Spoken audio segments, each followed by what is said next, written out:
Hello and welcome back to ELT Under the Covers, where we, English language teaching professionals, we look at English teaching clips on the internet and we say if they are good or they are bad. But We're the pros. yeah, that's true. You have to get the ELT stamp of approval.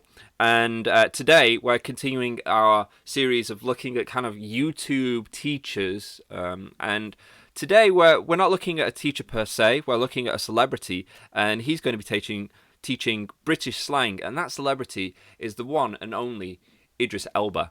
Phenomenal, right? Huge fan. But before we dive into that, quick introductions. I am Neil of Team Teacher fame, and I am joined. I keep saying joined. I am here again. He keeps coming back with the classic. He keeps showing up. He thinks he's got some kind of a job. One day he's going to be like, "Where's the pay?" What's going to happen then? My name is Professor Rich, also known as Teacher Rich, youtube.com/Professor Rich. And I've been an English teacher for 12 years and I've got a load of qualifications. That's all you need to know to say that basically. This is actually a teacher. And we're not actually looking at a teacher today. We're looking to Idris Elba. I don't have any idea if he has a teaching background. I don't believe so. I'm not even sure if he's played a teacher in a show. What do you expect from Idris Elba? Just, I don't know, actually. To be honest, I don't expect very much. I mean, I'm going to keep my expectations low. And he was pretty good. I know, but Ricky is a comedian, and I think it's a bit different. He's a bit of a wordsmith. To be honest, I've never really seen Idris Elba do stuff outside of acting, so I don't really know exactly how he is outside of acting. So it will be quite interesting, I guess, in that respect. Okay. Yeah, I don't know. I'm gonna let him surprise me. Okay. That's my perspective on this. So we're going to jump in, but remember, this is also in comparison to some previous videos that we've done where we've been looking at these English YouTube teachers and, commenting about, their teaching. So we're kind of using this to kind of juxtapose a little bit with Idris Elba, who's, we presume, doesn't have a big teaching background. And so we can kind of compare them both. So we're going to be referring back to those, and we'll leave links below. So you can check out those videos. And if you have any other kind of celebrities that you want us to look at where they, teach American slang or British slang or what have you, leave them in the comment. But let's jump into that video with Idris. Hi, my name's Idris Elba, and I have been completely set up. I know nothing about British slang, but I'm here to teach you British slang. Ting. It just means thing. You can say ting in so many ways. You can say it like, what are you doing later? I've got this ting to do. What you got in your pockets? Is that British slang? I think it might be more urban London thing. But it actually, to be honest, it sounds Irish because they don't pronounce the TH, so they would say tree instead of three, for example. So they wouldn't say thing, they would say ting. Tree. What's this thing you got going? 1, 2, 3. Yeah. Well, I associate ting with Jamaican, actually, because don't they say it? Yeah. To go down with that ting. But the thing is, the Jamaican accent, I don't know if you know this, it's actually heavily influenced by Irish. Because it's the kind of original Jamaicans were working together with the Irish indentured servants, right? And then it made them sort of develop this kind of Irish accent. So maybe that's where the ting comes from. So it is, to be sure. Very interesting. But one of the things as well we've got to remember is, English is really always constantly evolving as well. So, even though I'm not familiar with this might be more of a thing that's developing down south that's more urban, or it is. Yeah, maybe it is a more of a Jamaican thing that. Well, if it has actually spread from they're native speakers, so if it has actually spread from Caribbean English, then it's quite ironic that we've now got a British guy teaching Americans about slang, which has actually come from a small island which is just off the coast of the United States, right? Which could be quite interesting. But yeah. This is why I love English. Let me see, you say, just my tings. It's that kind of thing. And it's a useful word. Next, fit. Fit means you look good. I like this. You're buff. Buff is another word for good. Now, this is a... Well, that's pretty good on a kind of basic level. Buff is a word for good. I think he's probably missing a little bit of detail there in his definition. I mean, what he's really giving what he's really giving there is the connotation, isn't he? He's saying that, buff has a good connotation, but he's not actually giving the meaning of what buff means. Yeah. Unfortunately, maybe people would kind of watch that and go, "Oh, buff means good. Okay. How are you today? Oh yeah, buff job. I'm buff today. I'm doing buff. This is a buff tea, a buff cup of tea." Did you make that? And then like Star Wars, buff. Yeah, it's a buff film. It's definitely a buff film. Well, that was my Emperor impression. Supposed to be anyway. Good. Okay. back to Idris. This is a fun one, because I was named Sexiest Man of the Year. And what you could say is Idris Elba is fit. See what I did there? Chirping. To chirp someone is like if you go... He's a very cheeky chappy, isn't he, Idris Elba? Yeah. Like I say, I've never seen him outside of his roles, but I imagine he's rather popular with the ladies. Is he married? Well, he's buff. Yeah, yeah, he is, I think. Is he? Go into a pub and you see a girl and you're like, oh, she's nice, you want to go and talk to her. Talking to her is called chirping. What is it? English rhyming slang, we say bird, but for women. It's not cool at all, but that's what it is, bird. And when you talk to a bird, you chirp. Why isn't it cool?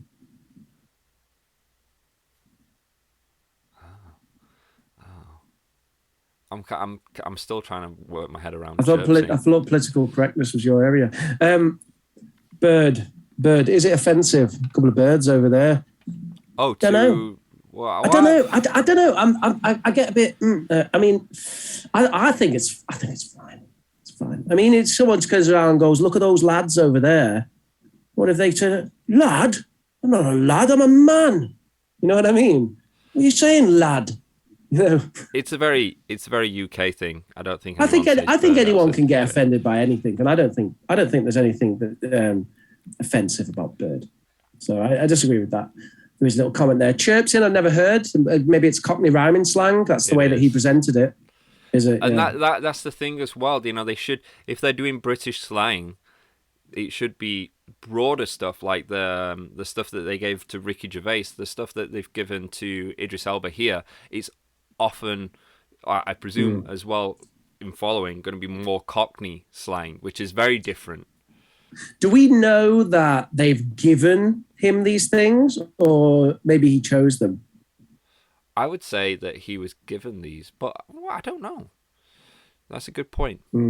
Yeah. It does kind of fit his motif. I'm only going to do slang, but I'm only going to do slang that kind of makes me look good. Yeah, fit, buff, chirps in. There's those birds over there. Let's go and chirps with them. I don't even know how you use this word. Yeah, well, we're going to find out. And so you're chirping a girl. My chirping days are over.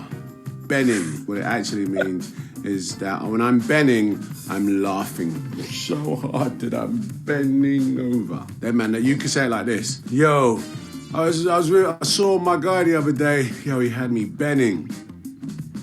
Adam. So, a little quick history lesson here. So, Cockney, the word Cockney is, I would say it's a people that come from an area in East London. That area in East London is defined by the Bow Bells. The Bow Bells are church bells that are in Bow. And when they ring, they have like a 3-mile radius of their sound. And if you are within that 3-mile radius, then you are technically a Cockney. And now the Cockneys would use slang and they would rhyme words with other words, and that's what Cockney rhyming slang is. All right, so we're getting a kind of a decent little linguistic history lesson there. What do they call that? Philology? I don't know. Epistemology? Epistemology? Epistemology is the philosophy of being. Was it epistemology? Etymology? There's an whatever the hell they call it. It's the history of words, isn't it? And it was a nice little breakdown there where eptom might be, yeah, sounds about right. The history of where these kind of words come from. Very good, very good. One thing I did notice, and we'll see whether he does it with this one as well, I don't think his model was as good. He over-egged it. Ricky Gervais is winning so far, in my opinion. But I'd like to hear it. I'd like to hear him do another model. Otherwise, Idris has been very entertaining. He's got a lot to say, and he's obviously a powerful entertainer, just like me. Believe. You could say, I guess, mate, I saw this purple dragon the other day. I don't Adam believe. Yeah. I don't Adam, yeah. I think that's it. Barney. I don't Adam, yeah. That wasn't too bad. It sounded a little bit OTT, didn't it? Sounded like he was in a Guy Ritchie film. Maybe that's how Cockneys always sound. I don't know. I think that, if that's what he's going for. I'd like to hear one more, and then I give my thoughts. Is Cockney rhyming slang for Barney. It's for trouble. So you'll say like, mate, there's going to be some Barney when he comes, if you don't clean this place up. Here comes some Barney Rubble, the Flintstone character. Rubble rhymes with trouble. Shebang. Bait. This is a bit more modern. It's kind of like saying putting yourself out there. It's like you're going to be embarrassed. That's going to be bait. Like you're going into a restaurant and you haven't got your wallet. You could say that is bait. In it, it's kind of like getting affirmation. And it comes from ain't it. Also, isn't it. So it's become in it. It's obvious. In it. Rare tear tear. I think rare tear tear means and blah blah blah. It's kind of like saying, and then rare tear tear. It's like saying there was a lot of jabber. Rank. Something is disgusting. It's like, it is rank in here. You might say it's like, he took off his shoes in the fucking room. It was rank. I thought it was a lot more hit and miss than the Ricky Gervais one. Yeah, although like you said before, it might be that we don't know whether they've been assigned to these terms or not, although these do seem like they're coming from Idris himself, right? They seem like terms that he used from his childhood and stuff, yeah. I find that annoys me because it's a very small part of England. I mean, what was his definition? 3 miles or something around... bells, bow bells, the bow bells, or what have you. There's more to England than this specific area. But just because it's in the capital and it's got a little bit of cultural, background because maybe that's where they film Mary Poppins or what have you, then it's like everyone imagine if an American or a non-native speaker was like British slang and started coming up with all this Cockney stuff, and they're in the middle of England or something like that, and people are like, what the hell I guess he's teaching the slang from where he's from though, isn't he? So if he gets some guy from, you get like Alexi Sale or something, then maybe he'll teach some Scousisms. I don't know. I mean, I could teach a whole bunch of different Yorkshire ones, but I would be doing that in a video that's entitled Yorkshire Slang, not British Slang. Okay, yeah, we're having to go at Vanity Fair's titles, I guess. Yeah, I mean, yeah, fair enough. I think it's just because it's aimed at Americans, but you're right, and I understand why you get annoyed by it, especially since you live abroad, so you probably get this kind of stuff all the time. Yeah. Oh, Neil, have you had a few apples and pears? And you're like, what are you talking about? Yeah. I'm like, So yeah, I definitely preferred Gervais's models. I thought they were very natural. I thought Idris milked it a bit. Yeah. Not that he's any worse than the tuba teachers, because that's exactly what they do as well. But he didn't really say them in a particularly natural way. Although he is a bit of an over-the-top guy. You half wonder if maybe he does speak a bit like that. You know, it's kind of like, you know, sometimes you just get people with these big characters, especially if they're from London. They sort of talk in that over the top way all the time. Yeah. You know, maybe that's his bag. Yeah. Yeah. I mean, you know, at least we can say he's engaging. I would definitely say he would need more refinement with, you know, his examples and definitions, you know, just kind of working a few things out. But here's the point I think we kind of keep coming to with when we're comparing these with the tuba teachers is, you know, I think if you, the 12-year veteran of teaching English with, you know, many years of being a teacher trainer, were to kind of just sit down with Idris Elba for a little bit, and you know, kind of script some of his teaching English videos and kind of go over a few techniques with him, you were, along with his natural charisma, you would have an excellent combination and formula for, you know, delivering basically what these tuba teachers are doing. So I mean, to be honest, since he is a professional actor, you could probably just literally just point it out to him once, couldn't you? And he'll just go like, oh yeah, I get it. Like, oh, when you're providing the model, I mean, the thing is he's providing it for Americans, so it's a different thing. Yeah. But if he's providing a model for a language learner, you just say to him, look, when you do the model, do it in a natural way. Don't like Shakespeare it up.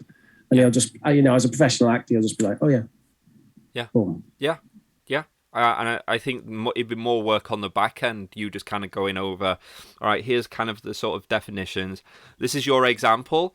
And then kind of doing a bit of back and forth with him. Be like, yeah, because he'll probably give you a bit of pushback with like, look, I know what you're talking about, Rich. You know, when you're saying, you know, what was one of the slang that he does? He says it's rank. Apples but, you know, and pears. Okay, rank, yeah. Or rank, something like that. And you're like trying to push the example of saying, oh, you drank an orange pekoe tea, not an Earl Grey tea. That's rank. You'd be like, oh, come on, I'm Idris Elba. I'm not going to say that.